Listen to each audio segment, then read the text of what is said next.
Our God is an awesome God. He reigns from heaven above with wisdom, power, and love. Our God is an awesome God.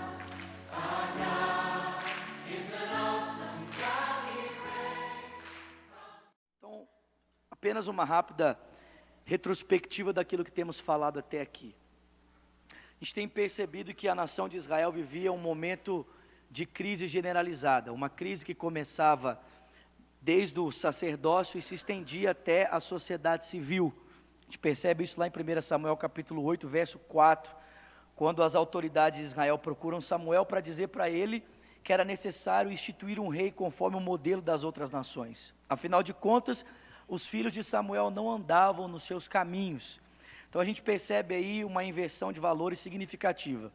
Porque os filhos de Israel, que deveriam abraçar os modelos de Deus para a condução da sua vida, eles querem um rei conforme o modelo das outras nações. E também existe uma crise no sacerdócio, afinal de contas, a sucessão de Samuel não segue os seus caminhos. Os filhos de Samuel, pelo contrário, seguem os caminhos, dos filhos de Eli. E a gente percebe também que Israel vive uma crise política, afinal de contas, o rei que Deus havia instituído perdeu a cabeça, o orgulho subiu ao seu coração, e Saul agora já não andava mais nos caminhos do Senhor, ele queria andar nos seus próprios caminhos. Ele constrói um altar para que as pessoas o adorem, e ele decide fazer as coisas do seu jeito. Afinal de contas, Deus fala para ele: dizimos os amalequitas. Ele diz: não, vou poupar o melhor do rebanho e vou sacrificar para o Senhor. Então a nação de Israel vivia esse momento complicado, em que nas suas muitas esferas, ela está vivendo uma degradação, e parece que Deus, para resolver esse problema, decide levantar um homem, mas um homem que não atende às expectativas nem do sacerdote, nem do profeta, não atende às expectativas familiares, nem à expectativa do povo. Esse homem é Davi. A maior qualidade dele é ser um líder, ser um homem segundo o coração de Deus. E a gente percebe que a carreira que Deus vai construindo para que Davi chegue ao trono, não passa muito pela lógica, não faz muito sentido. Davi, ele é recebido por Saul a primeira vez, não pelos seus dotes de guerreiro, não pela sua habilidade de ser guerreiro, não, é porque Saul está profundamente oprimido por um espírito maligno, e ele precisa de alguém que toque bem, e esse é o caminho que Deus usa para abrir espaço, para que Davi tenha o seu primeiro encontro com o rei de Israel, e ponha a primeira vez o pé dentro do palácio. A sua habilidade musical, contrariando toda a lógica, Deus vai usar um recurso que aparentemente não fazia muito sentido para introduzir Davi dentro do palácio. Mas a semana passada nós vimos que os filhos de Israel entram em conflito com os filisteus, e um homem poderoso em guerra se apresenta, o nome dele é Golias, e ninguém é ousado o suficiente para desafiá-lo. O texto diz que por 40 dias ele se apresenta e ele diz: e aí, vai encarar? Alguém aí é homem o suficiente para vir contra mim? O camarada tinha 3 metros de altura, a armadura dele, o peitoral pesava 60 quilos, na sua totalidade aproximadamente 90. Os filisteus eram habilidosos na arte com ferro, os israelitas, os únicos que possuíam a armadura para lutar contra ele eram Jonatas e Saul, que deveria ser o homem que deveria se apresentar para lutar contra o filisteu, mas ele tem muito medo, e ele fica ali esperando que alguém faça alguma coisa. O texto diz que Jessé, preocupado com os seus filhos mais velhos que estavam na guerra, os 3 mais velhos, Aminadab, Samar e Eliabe, o texto bíblico diz que Davi é enviado para lá, para ver como é que estão os irmãos dele. O texto diz que ele chega exatamente na hora que o filisteu está desafiando todo mundo. Aí Davi olha e fala assim: gente, peraí, tem coisa errada aqui, Quem que é esse incircunciso filisteu para desafiar o exército do Deus vivo? E o texto bíblico diz que o irmão mais velho de Davi, Eliabe, olha para ele e fala assim: ô, seu intrometido, seu arrogante, seu presunçoso, você gosta de aparecer, meu filho, o que você está fazendo aqui? Cadê o homem que deveria estar cuidando do rebanho? E o texto diz que a primeira decisão de Davi foi lutar a guerra certa. Ele não entrou em conflito com o seu irmão, ele deixou o seu irmão falando sozinho, e ele procurou pessoas que realmente poderiam abrir espaço para que ele estivesse à frente da batalha. E o texto diz que ele se apresenta para lutar com o gigante, mas não com as armas de Saul. Ele decide ser ele decide usar os instrumentos que estão nas suas mãos. E o texto diz que o Senhor então concede vitória a Davi, e naquele dia então, todo Israel percebe que há Deus em Israel por causa da maneira como Davi se porta diante da guerra. O interessante é perceber como a vida de Davi mudou significativamente depois da vitória, né, diante do gigante Golias. Em primeiro lugar, Davi ganhou notoriedade do próprio Saul. O texto bíblico diz que quando Saul viu Davi correndo para a batalha, ele disse: quem que é esse menino? Chamou o comandante da guerra e falou assim: quem é o pai dele? E o comandante falou: eu não sei, mas a gente dá um jeito de descobrir. O texto diz que depois de Davi ter matado o filisteu e ter cortado a sua cabeça, o comandante da guerra manda-o chamar, e Davi vai em direção a Saul, levando a cabeça do gigante na sua mão, e Saul pergunta para ele: quem que é o seu pai, menino? Quem é você? E Davi então responde: eu sou Davi, sou filho de Jessé, e uma mensagem então é enviada a Jessé dizendo: deixa o teu filho aqui que ele é muito útil para mim. Então, em primeiro lugar, depois da vitória sobre Golias, Saul começou a gostar de Davi, falou assim: esse menino é valente, rapaz, esse menino é um menino corajoso, eu quero ele perto de mim. E mais, a bravura de Davi tomou tão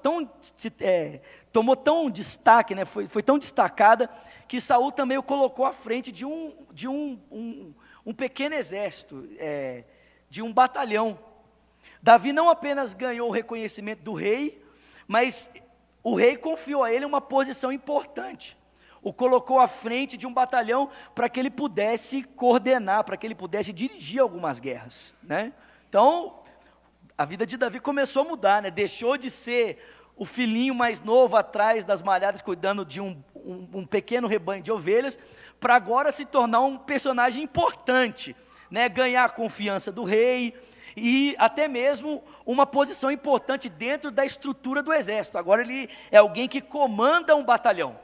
Mas não apenas isso, Davi também ganha credibilidade com o próprio filho do rei, né? Jonatas, filho de Saul. O texto bíblico diz que ele olha para Davi e fala: rapaz, eu quero ser amigo desse cara, esse camarada aí, gente boa, eu quero ser amigo dele. E o texto diz que o coração de Jonatas se aliou ao coração de Davi, e a aliança construída entre eles foi tão forte, que Jonatas dispôs dos artefatos que eram próprios do filho do rei, e os deu de presente para Davi. Deu a sua capa, deu o seu elmo, deu a sua espada, deu tudo para Davi. Falou assim: cara, eu quero ser seu amigo, eu quero caminhar junto com você.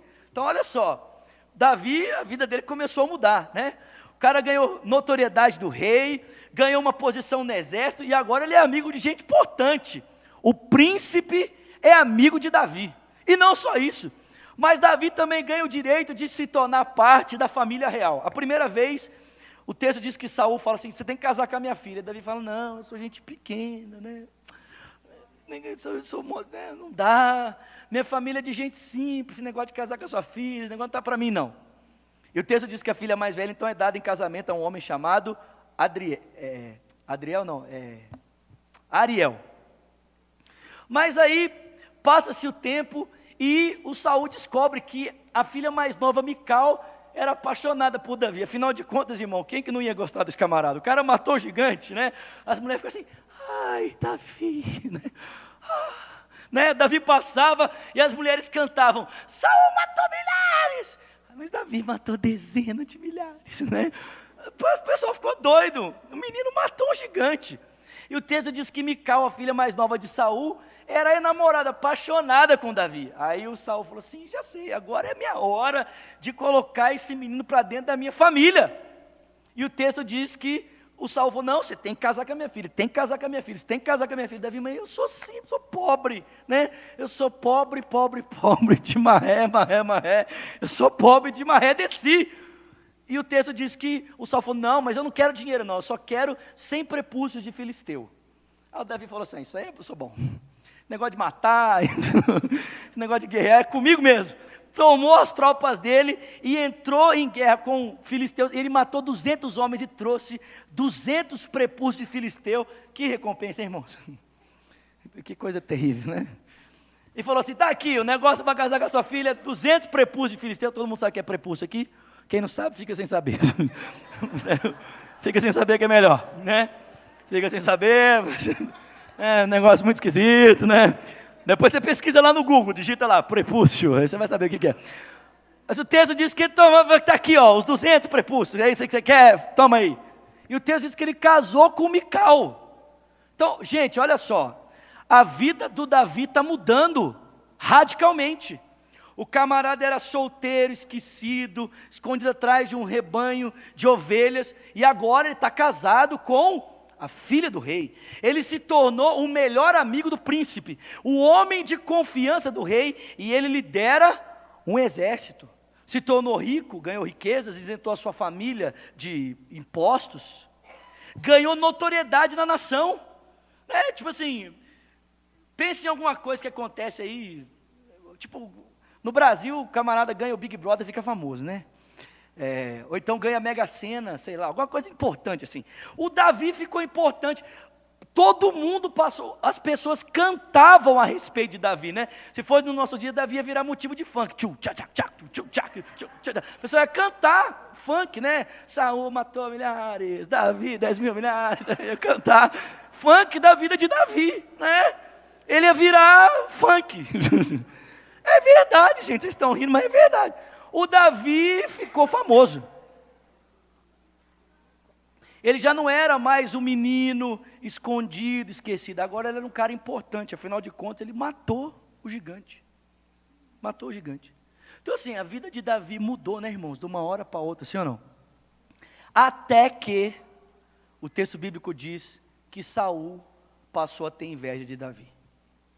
A vida de Davi mudou até que o rei ouviu as mulheres cantando. Saul matou milhares, Davi dezenas de milhares. E o texto bíblico diz que quando Saul ouviu as vozes dizendo, Saul matou milhares e Davi dezenas de milhares, o texto diz que Saul já não tinha mais bons olhos para com ele. Porque até então, Davi era alguém debaixo da tutela do Saul, né? O Davi era um menino que o Saul usava, mas de repente a fama do Davi está explodindo. E o Saul provavelmente se lembrou da palavra que o Samuel falou com ele: você não vai mais ser o rei da nação de Israel. Deus escolheu um homem melhor do que você para te suceder. E o Davi é exatamente esse homem que é melhor do que ele. E ele está vendo diante dele a ameaça. Ele está vendo diante dele o homem que o sucederá. Então, qual é a melhor opção que se tem quando você quer acabar com a vida de alguém e impedir que de repente ele viva os projetos de Deus? Manda matar ele. E o texto diz que a partir do momento em que Saul começou a ter inveja de Davi, a vida dele também mudou radicalmente. Olha que coisa impressionante. Por causa da destruição de um gigante, a vida de Davi mudou radicalmente. Mas por causa da inveja de um rei, a vida dele também começou a mudar radicalmente. Começou a mudar. E o texto diz que por causa da inveja de Saul, Davi começou a perder tudo aquilo que ele tinha ganhado. Então, em primeiro lugar, o texto diz que Davi perde o seu posto dentro do palácio. Saul começa a persegui-lo. O texto diz que a primeira vez Saul tenta encravar uma lança e Davi desvia 2 vezes. Aí ele foge. Aí Jonathan, seu melhor amigo, fala assim: que isso, cara? Meu pai estava doidão lá, estava possuído por um demônio, mas agora está tudo bem. Eu até conversei com ele, ele falou que sim, ele pediu perdão, e falou que você pode voltar, fica tranquilo, nunca mais vai acontecer. Aí o texto diz que Davi volta, ele está lá dedilhando harpa, enquanto Saul está possuído por um espírito, e ele tenta pela segunda vez cravar 2 vezes Davi com uma lança na parede. Davi foge. Abre mão da sua posição de confiança no palácio, abre mão do seu posto na frente do exército, foge para sua casa. Só que quando ele chega em casa, Mical recebe ele, a esposa dele recebe ele e fala assim para ele: Davi, não dá para você ficar aqui não. Não dá, porque eu ouvi notícias que o meu pai planejou a tua morte essa madrugada. Existem homens vigiando a nossa casa, e se você ficar aqui, quando o dia amanhecer, você já não vai mais estar vivo.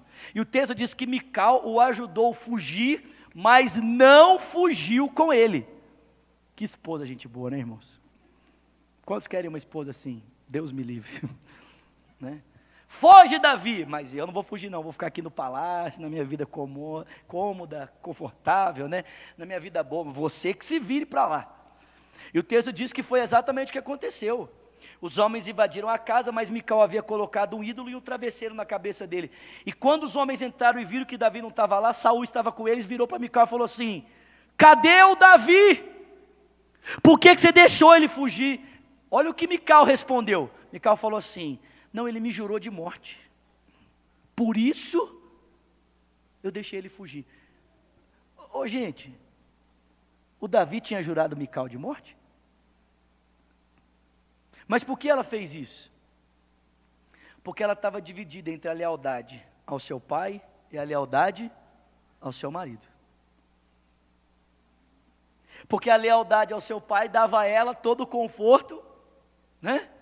E a lealdade ao seu marido dava a ela, né, o herói da nação, né?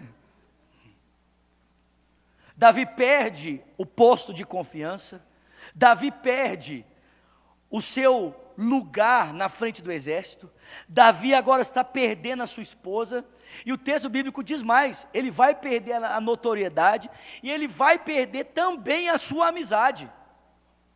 O texto diz que Davi procura Jonatas desesperado, e ele diz: cara, o que eu fiz para o seu pai?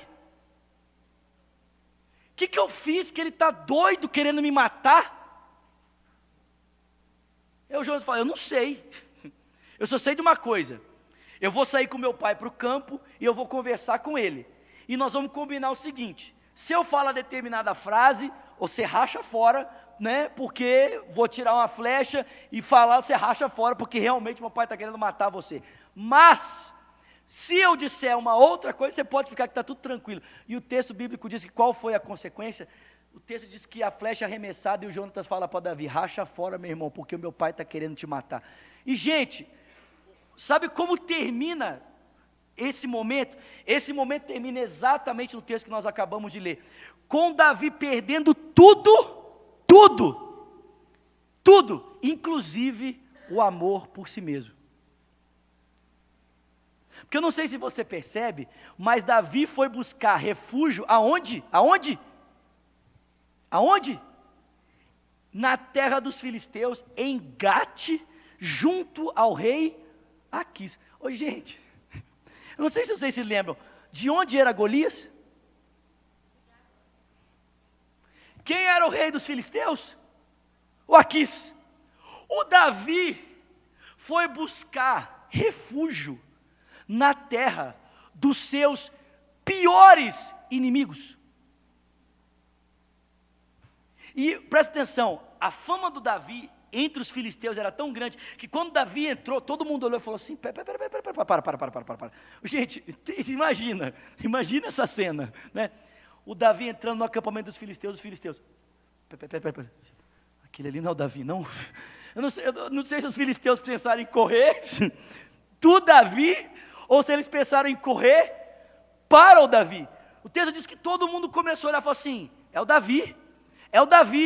E o Davi, quando percebeu que o pessoal começou a olhar e reconhecer ele, o que ele fez?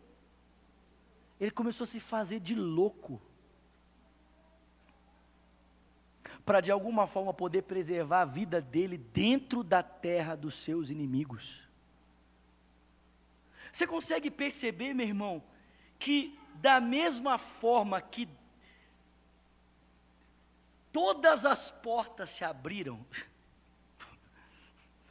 todas as portas se fecharam? A pergunta é: o que está acontecendo aqui, gente? Eu vou dizer para você o que está acontecendo aqui. O que está acontecendo aqui é que Deus está removendo as muletas de Davi. Porque Davi poderia se apoiar em alguma dessas coisas e pensar que alguma dessas coisas poderia, né, viabilizar o cumprimento da vontade de Deus na vida dele. Mas Deus foi arrancando as muletas de Davi para que Davi entendesse que a vontade de Deus ia se cumprir na vida dele, não em conformidade o que ele esperava, mas em conformidade o que Deus estava dirigindo. Porque é assim que Deus faz, não é, gente? Sim ou não? Não é assim que Deus faz? Pense no exemplo de Moisés, né?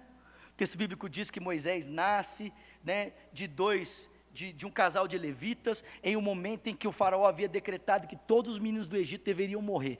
Aí ele é poupado, o texto diz que com 3 meses a sua mãe, Joquebede, o coloca no leito do Nilo, e ele vai parar aonde?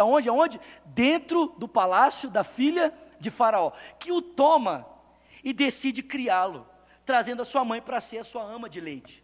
E o Moisés vai crescer dentro daquela cultura, e o texto bíblico diz que com 40 anos, Moisés era um homem poderoso em palavras, instruído, inteligente, forte, totalmente capacitado, e ele desce, segundo Atos capítulo 7, para ver o contexto do seu povo, e quando ele desce, ele vê um egípcio espancando um israelita, e ele é tomado por um ímpeto, né, de violência, e ele se volta contra aquele egípcio, e ele o mata, e o enterra na areia. No outro dia o Moisés ainda, acho que ele estava com sabe aquela cena da morte na cabeça, e ele desce lá, só que quando ele desce a segunda vez, ele não vê mais um egípcio discutindo com um israelita, ele vê 2 israelitas discutindo, e o texto diz que ele se aproxima e fala: gente, vocês são doidos, vocês piraram, vocês são irmãos, o que vocês estão brigando? E o texto diz que um se volta para ele e diz assim: ô camarada, quem te colocou de juiz entre nós? Você vai nos matar como você matou o egípcio também? Estevão vai dizer em Atos capítulo 7 que o desejo de Moisés era de libertá-los, mas eles não entenderam isso. E por causa disso Moisés fugiu para o deserto de Midian, para ficar 40 anos escondido aonde, gente? No deserto. Aí o texto diz que 40 anos depois, presta atenção, escuta aqui, 40 anos depois, Moisés pastoreava o rebanho do seu sogro Jetro. Ô gente, presta atenção, 40 anos depois o Moisés não tinha conseguido nem fazer um rebanho para ele.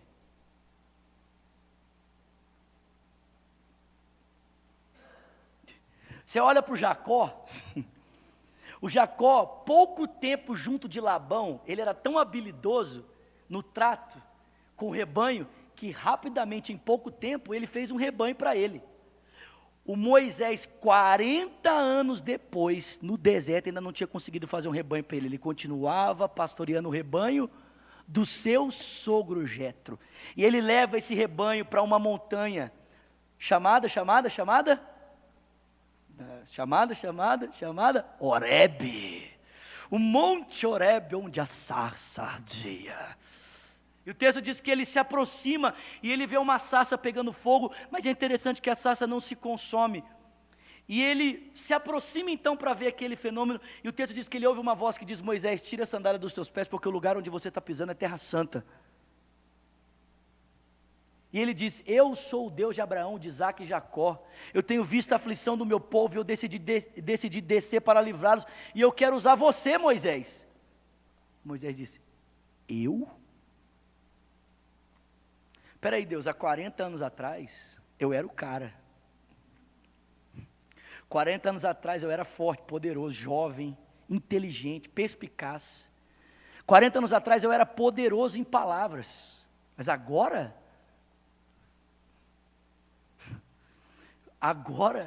eu não sei nem falar direito mais. Agora nem habilidade com a fala eu não tenho mais, Deus. Sabe o que Deus fala para ele? Pois agora é que você está preparado, Moisés. Pois é agora que você está pronto. Porque antes você estava cheio de muitas coisas, mas agora você está vazio. E agora vazio de si mesmo é que eu posso usar você. Não é assim, gente?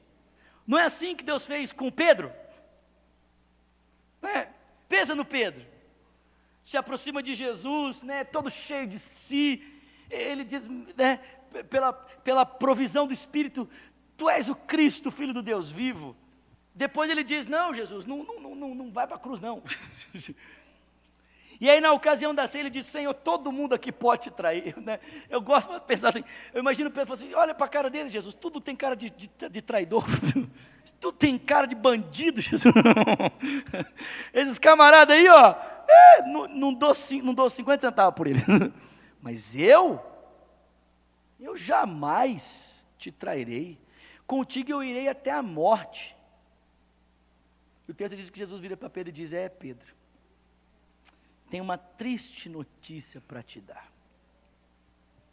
Antes que o galo cante, você me negará 3 vezes. E você conhece a história, é exatamente isso que acontece. Pedro está ali no sinédrio, próximo dos soldados, esquentando uma fogueira. A mulher se aproxima dele, olha para ele e diz: você é um deles? Ele diz: não. Depois ele desce para o alpendre, a mulher se aproxima, ele diz: não. Depois ele vai para um outro lugar, as pessoas se aproximam e dizem: você é um deles? Ele diz: não. Ele ouve o galo cantar. João diz que nesse momento em que ele diz o terceiro não, os olhos de Pedro se cruzam com os olhos de Jesus, e é como se Jesus, né, o Pedro do Borel que diz isso, Pedro de Borel fala que quando Jesus olhou para Pedro, falou assim: eu te falei, Pedro, eu já sabia, né? Hashtag, eu já sabia. E o texto diz que Pedro vai embora chorando amargamente.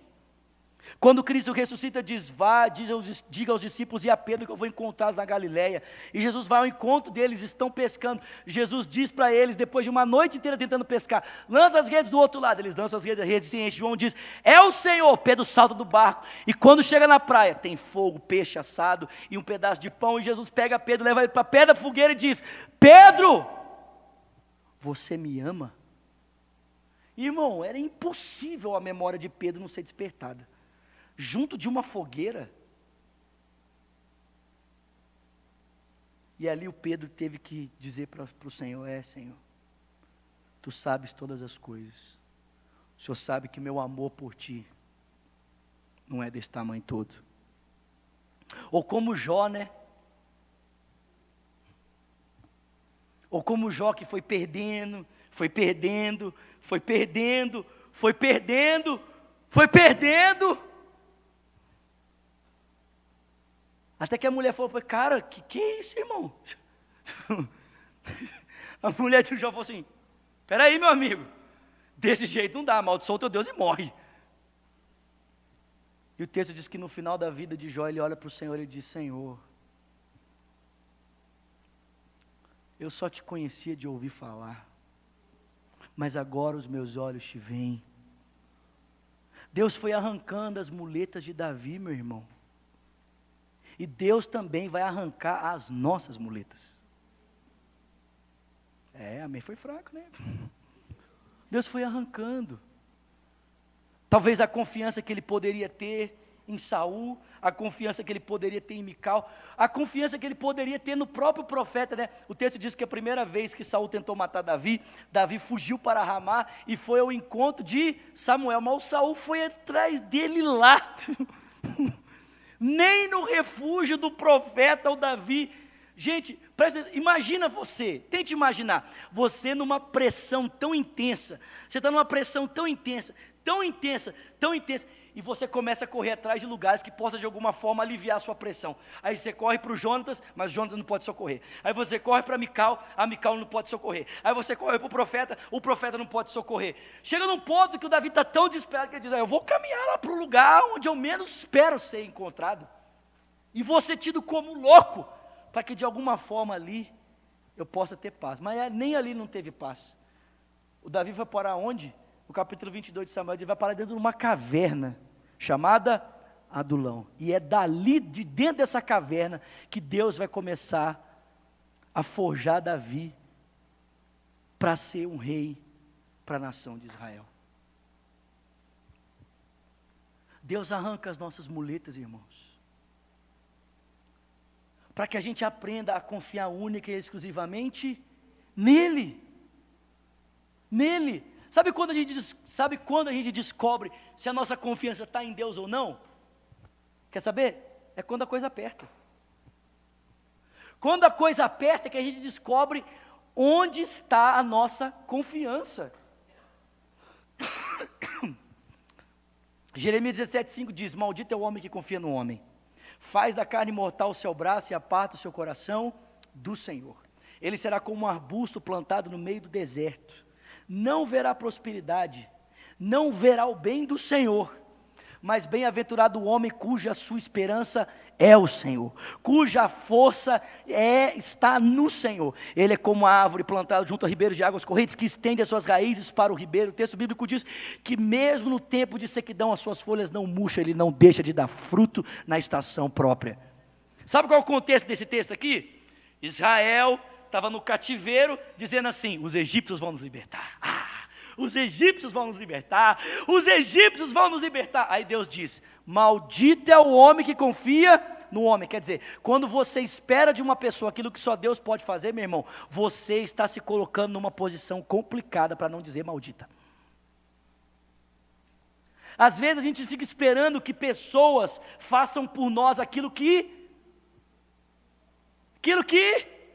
só Deus pode fazer. E presta atenção, às vezes Deus pode usar pessoas para fazer coisas por nós, mas é muito diferente quando a sua expectativa está em Deus e Ele usa pessoas, e você esperar de pessoas que elas façam aquilo que só Deus pode fazer. Deus foi arrancando, gente, o Davi ficou sem nada, não deu nem tempo de curtir a fama dele, nem tempo. Quando o Davi pensou assim: acabou.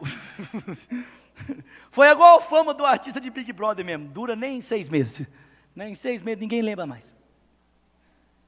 Acabou. Davi foi parar num buraco, com 300, só raça boa, estava ali com ele só os melhores, dos melhores, só que não. Gente, você consegue entender? Deus levou Davi no poço.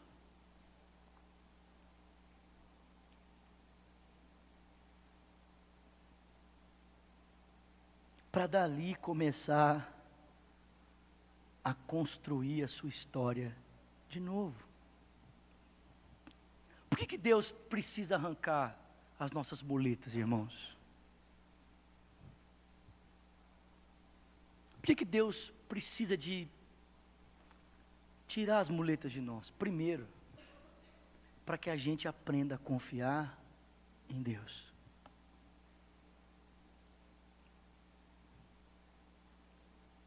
Pastor Márcio fala uma frase sensacional. Pastor Márcio fala assim: ou Jesus é o primeiro na sua vida, ou ele nunca será o segundo. Ou Jesus é o primeiro na sua vida, ou ele nunca será o segundo. Não espere Jesus ser o segundo. Ele não vai, não dá. Quando Jesus entra, se tem alguma coisa no lugar dele, ele chega chutando, irmão. Você consegue entender isso? Jesus entrou no templo, e aí tinha um monte de barraca lá, atrapalhando os gentios de se aproximarem de Deus. E Jesus não chegou assim e falou assim: gente, por favor, vocês poderiam tirar as barracas, porque elas estão atrapalhando o acesso dos gentios à presença de Deus. Vocês não entendem que esse é o único lugar que os gentios podem estar, para de alguma forma ter algum contato aqui com a presença de Deus? Não, filho, quando Jesus viu as barracas, e ele viu que o lugar em que os gentios podiam ter acesso a Deus estava sendo ocupado de uma outra forma, meu irmão, ele chegou chutando, fez um chicote, botou o povo para correr e falou assim: sai daqui, racha fora, vocês estão transformando a casa do meu pai em um covil de ladrões. Você acha que Jesus vai ficar dividindo espaço na sua vida? Meu irmão, ele vai botar para correr tudo aquilo que está tentando tomar o lugar dele. Amém? Amém, Senhor. Até que o Senhor começa a fazer, a gente começa: ai Deus, está doendo muito. Ai Senhor, não, para Deus. Não. Sim ou não? É isso mesmo, né? Camarada, ora, Senhor, faz a tua vontade na minha vida, ensina-me a confiar em ti e a entregar a minha vida totalmente em suas mãos. Aí Deus fecha a porta de emprego, o casamento dele começa a ter problema, os amigos dele abandonam ele, tudo dá errado. Ele diz: Deus, o que está acontecendo? Eu continuo sendo dizimista, Senhor. Por que o Senhor está fazendo isso? Deus diz: porque você pediu para mim te ensinar a confiar em mim. Então eu estou tirando as suas muletas para que você aprenda o caminho da confiança. Aleluia.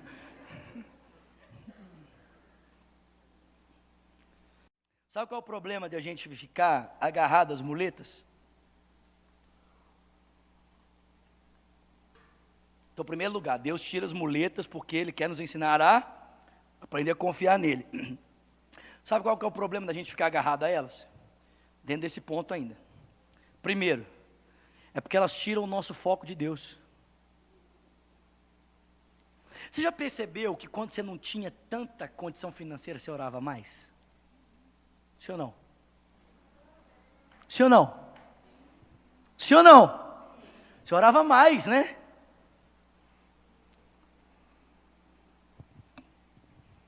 Mas aí a vida começa a ficar confortável demais. E aí tira o quê? Tira os olhos de Deus. Quando você não tinha tantos amigos, né? Não tinha uma posição de destaque, sei lá, não sei. Você orava: Senhor, Deus, meus olhos estão em Ti. Aí as coisas aconteceram, você ficou tão confortável, está tudo tão bom. E aí, Jesus, beleza? Jesus fica: não tenho mais os olhos em ti, agora eu estou focado na minha vida boa. Sabe qual é o problema das muletas? É que as muletas, elas oferecem um alívio que é temporário. Mas a gente pensa que esse alívio, ele vai satisfazer, né? Então assim, caso clássico, isso aqui é clássico, né? O camarada está relacionando, sei lá quanto tempo com a menina, termina o relacionamento. Aí ele: ai, Senhor, por quê? Por quê? Mas aí aquela amiga da faculdade liga para ele: fulano. Aí ele diz: meu alívio chegou, né? Meu alívio, meu socorro. Aí ele sai com a menina, fica com a menina, né? E tapa o buraco com a menina. Aí ele pensa que está tudo resolvido dentro dele, sim ou não? Sim ou não? Mas está? Não. Sabe qual é o problema das muletas? É que as muletas dão uma sensação de alívio que parece resolver as coisas, mas elas são temporárias. Terceiro, sabe qual é o problema das muletas? É que as muletas, elas paralisam o nosso andar em fé. Elas paralisam a nossa vida de confiança em Deus. Né? Elas paralisam. A gente para de andar confiante em Deus para começar a confiar em outras coisas. Por isso que Deus tira as nossas muletas, irmãos, para que a gente possa andar focado nele. Amém, queridos? Segundo, Deus, ele tira as nossas muletas para que a gente perceba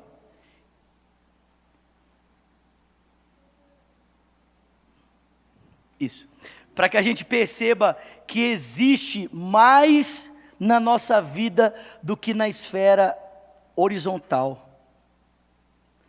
Deus tira as nossas muletas para que a gente perceba que existe mais na nossa vida do que aquilo que está à nossa volta. Existe também um relacionamento na vertical. Porque às vezes o que está acontecendo na horizontal cega os nossos olhos para aquilo que é na vertical. A gente esquece, às vezes a gente confia tanto nas pessoas, né? A gente coloca tanta confiança nas pessoas, que a gente esquece que quem abre portas não são as pessoas, quem abre portas é o Senhor. É o Senhor. Eu fico muito triste quando eu conheço pessoas que tentam forçar uma porta que Deus não está querendo abrir. O camarada chega e fala assim: não, pastor, tipo assim, me dá uma oportunidade para mim pregar lá no seu culto, né? Me dá uma oportunidade para mim cantar lá no seu culto, porque assim, né, o Brasil inteiro vai assistir e o camarada querendo abrir uma porta que o próprio Deus não está disposto a abrir para ele, querendo forçar uma coisa, né? Como se uma pessoa, né? O Pipe sempre fala uma frase que é verdade. O Pipe fala o seguinte: que os fins de Deus, eles só podem ser obtidos pelos meios de Deus. Ninguém pode ter os fins de Deus se não decidir andar pelos caminhos de Deus. Mas aí o camarada pensa que se ele tiver alguém de influência, se ele tiver um agente, se ele tiver um empresário, se ele tiver alguém de alguma forma patrocinando o ministério dele vai chegar lá. Presta atenção, meu irmão, o único problema é o seguinte: aquilo que o homem estabelece é o homem que sustenta, mas aquilo que Deus estabelece é Deus quem sustenta. É por isso que, infelizmente, você vê muita gente, né, que hoje está e amanhã não está mais, né? Por quê? Porque aquilo que Deus não estabelece não tem validade. Tem a validade do que o homem é capaz de fazer, do que o homem é capaz de sustentar, né? Então, enquanto o seu empresário tiver dinheiro, você vai estar lá. Enquanto o seu empresário tiver voz de influência, você vai estar lá. Enquanto, né, tiver os contatos, você vai estar lá. Mas o dia que acabar os contatos, acabou tudo. Você não acha impressionante? Tipo assim, pastor Márcio, essa semana passada completou 40 anos de ministério. Tipo assim, eu nunca vi o nome do pastor Márcio envolvido assim, em alguma coisa assim, né? Nunca vi assim, pastor Márcio Valadão assim, ressuscita um morto. Nunca vi. Também nunca vi o nome do pastor Márcio envolvido em coisas terríveis. Pastor Márcio Valadão fala mal de não sei quem. Mas o ministério do pastor Márcio é marcado por uma constância. Constância. Cara, o cara tem constância, irmão. O ministério dele é uma constância. Você olha para o ministério do Asaf Borba, o cara tem uma constância. Você olha para Demar de Campos, uma constância. Agora, tem muita gente que assim, quer, daqui 5 meses já não é mais ninguém. Vive nessa impulsividade, né, do mercado, e não sei o que, não sei o que lá. Presta atenção, meu irmão. O perigo da muleta é que você esquece que existe mais do que o horizontal, existe um vertical. E presta atenção, eu vou falar isso aqui, nós vamos encerrar. Sabe qual que é o grande perigo dos nossos dias? Sabe qual que é o grande perigo do nosso tempo? Em relação a isso que nós estamos conversando? O grande perigo do nosso tempo não é quando as coisas dão errado. O grande perigo do nosso tempo é quando as coisas dão certo. Por quê? Porque presta atenção, irmão, vamos falar a verdade. Quando o pau começa a quebrar para o seu lado, você ora, sim ou não? Quantos aqui? haja lágrima, haja joelho, né? Você vai para o trabalho orando, Senhor. Você chega no trabalho, respira, dá a hora do almoço, Senhor. Sai do trabalho, Senhor. Vai tomar banho, dorme, orando em línguas.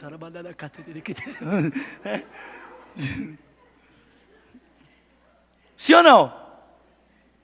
Quando as coisas dão errado, gente, a nossa tendência, porque nós temos um compromisso com Cristo, é buscarmos a Cristo. Deus, o que está acontecendo? Eu acho que esse foi a grande tragédia para o pessoal lá. Você lembra de Mateus capítulo 7? O texto diz que vai chegar um dia que algumas pessoas se aproximarão de Jesus e dirão: Senhor, em teu nome expulsamos demônios, Senhor, em teu nome curamos os enfermos, fizemos milagres. E o texto diz que Jesus se aproximará e dirá a eles abertamente: apartai-vos de mim, porque eu não vos conheço, vós que praticais a iniquidade. Sabe qual foi o problema dessas pessoas? Não é que elas não conseguiram expulsar o demônio. Não é que os enfermos não foram curados e os milagres não aconteceram. Porque se os milagres não tivessem acontecido, e os demônios não tivessem sido expulsos, e o pessoal enfermo não tivesse sido curado, o que eles iam fazer? Eles iam orar. Porque você vai expulsar um demônio, e o demônio não sai, você fala assim: cara, tem alguma coisa errada. Vou me santificar mais, né? Os discípulos fizeram isso. Quando eles tentaram expulsar um demônio, o negócio não deu certo, chegaram: Jesus, o que está acontecendo? Qual de nós está em pecado? Diga, Senhor, diga.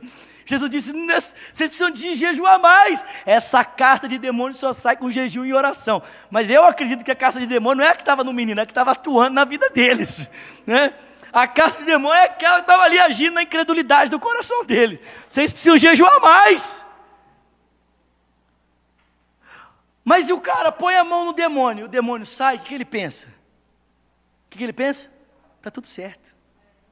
Deus está comigo. Ele ora para o cara ser curado e a pessoa é curada. Está tudo certo. Deus está comigo. Só que no final de tudo, o cara vai descobrir o quê? Que o sucesso nem sempre significa que você está sendo aprovado por Deus. Porque nos nossos dias, sucesso é ser aprovado, né? O cara é reconhecido, o cara está na fama, o cara está na mídia. Deus está aprovando. Nem sempre, irmãos, crescimento, evidência, nem sempre é a confirmação da aprovação de Deus. Existe uma vida além do horizontal. Existe uma realidade vertical. E a aprovação de um homem não está naquilo que acontece aqui, ó. A aprovação de um homem está naquilo que acontece aqui, ó. É o coração dele diante de Deus.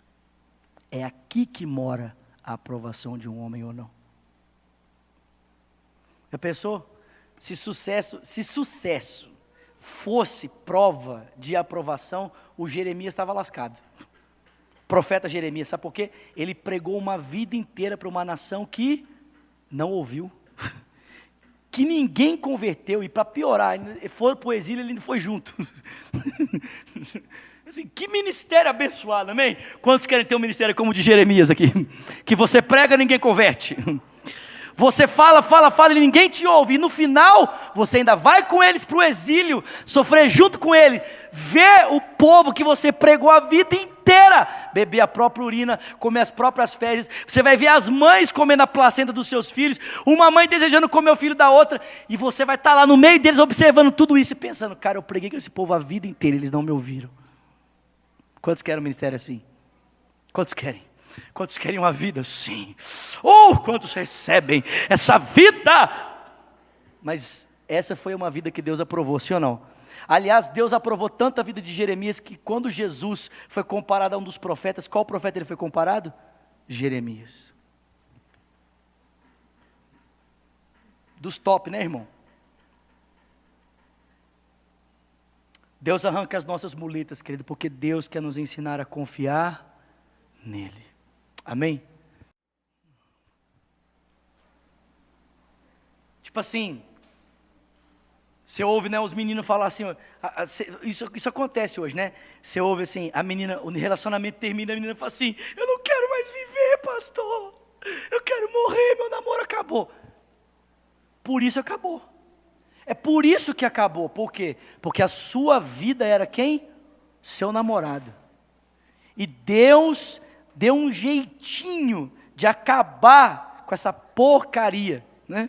Por quê? Porque se você continuasse nessa desgraça desse relacionamento, o dia que você casar, pode ir para o céu, não tem mais propósito para a sua vida, né? Tipo assim, o cara, a menina, sonho, qual é o seu? Meu sonho é casar. Casou, acabou, mata essa infeliz. Não tem mais sentido a vida dela. Que vida mais minha. Amém, irmão?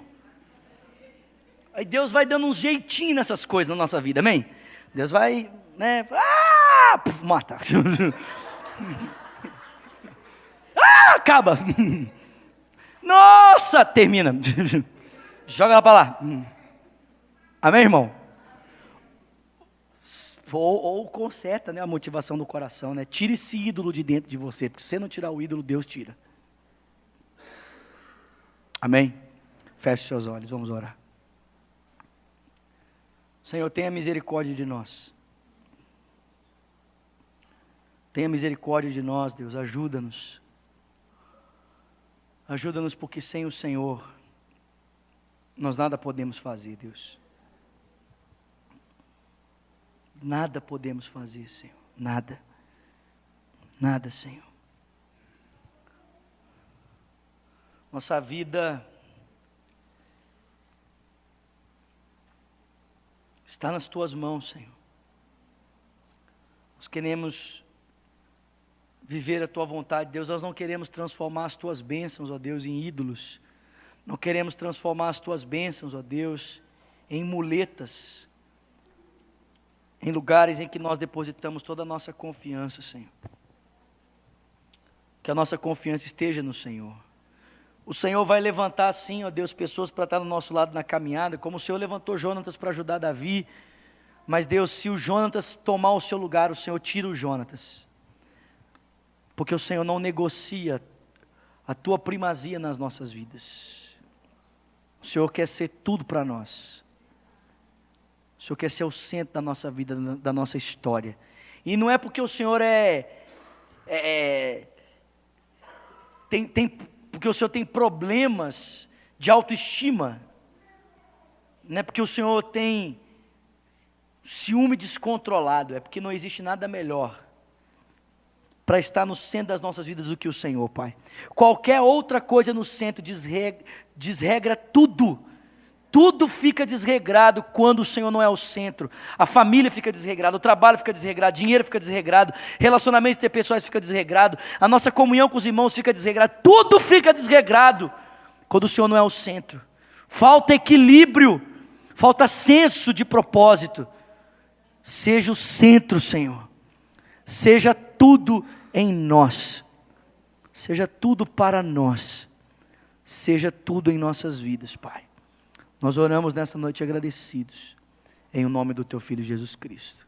Amém, amém. Estenda as suas mãos, que o amor, que a graça do nosso Senhor Jesus Cristo, o amor de Deus o Pai, a comunhão e o consolo do Espírito seja com o povo de Deus, aqui espalhado em toda a terra, desde agora e para sempre. Quem crê, diga. Dê um abraço a quem está do seu lado, vai na graça, vai na paz.